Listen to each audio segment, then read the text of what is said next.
Hello, bonjour. Ici, on lisait de la poésie chrétienne. Alors, le recueil est intitulé Dans ta présence. Spoiler, c'est moi qui l'ai écrit. On va lire le poème intitulé La vie avec lui. Évidemment, lui, c'est Jésus.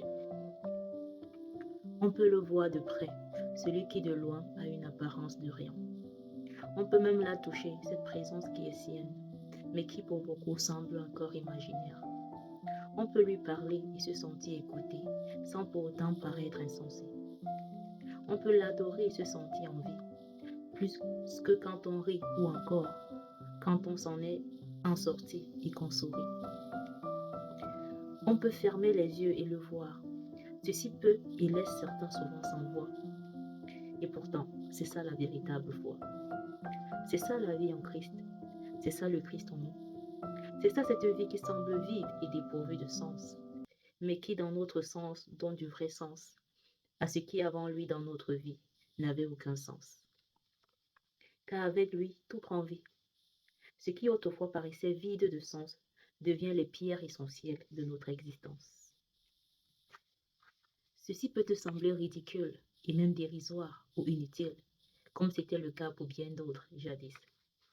Mais je veux te dire que si dans toute ta science, tu n'as pas encore trouvé un sens, sache qu'auprès de toi se trouve un Seigneur qui depuis toujours attend que tu te détournes de ton sens.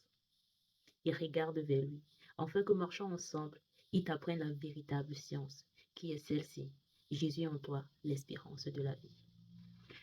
Alors, ce poème m'avait été inspiré après avoir discuté avec des personnes qui étaient étonnées du fait de voir les chrétiens comme moi prier, se donner à Dieu, prendre du temps dans sa présence pour le louer. Et beaucoup de personnes que je connaisse m'ont déjà posé des questions dans ce sens et me dire, mais ce que tu fais, par exemple, ça ne sert à rien. Il n'y a pas un Dieu ou bien... bref, c'est un peu de la folie pour certains. Et j'ai écouté beaucoup et à un moment, je pensais, si seulement ces personnes pouvaient savoir ce que j'expérimente, si seulement ces personnes pouvaient eux aussi avoir une rencontre avec le Dieu que je rencontre, alors ils verraient que tout ça a de sens. Le fait de prier, le fait de louer, le fait de méditer, le fait de passer des heures à adorer Dieu, ils sauraient que cela a du sens. Et en réalité, c'est quelque chose qui donne du sens à notre existence. Et donc, c'est pour ça que j'ai écrit ce poème.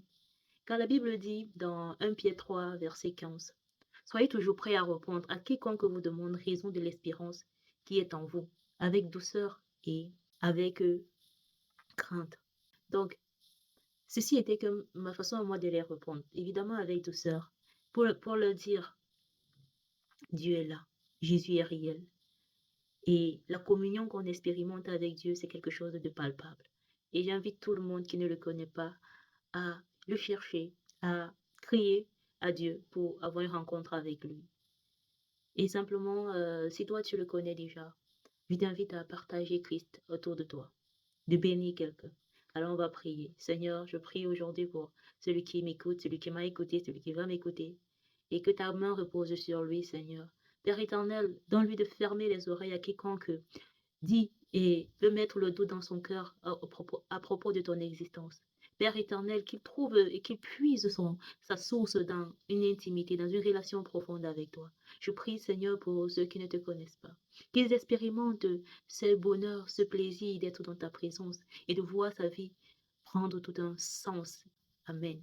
Merci de m'avoir écouté. À bientôt.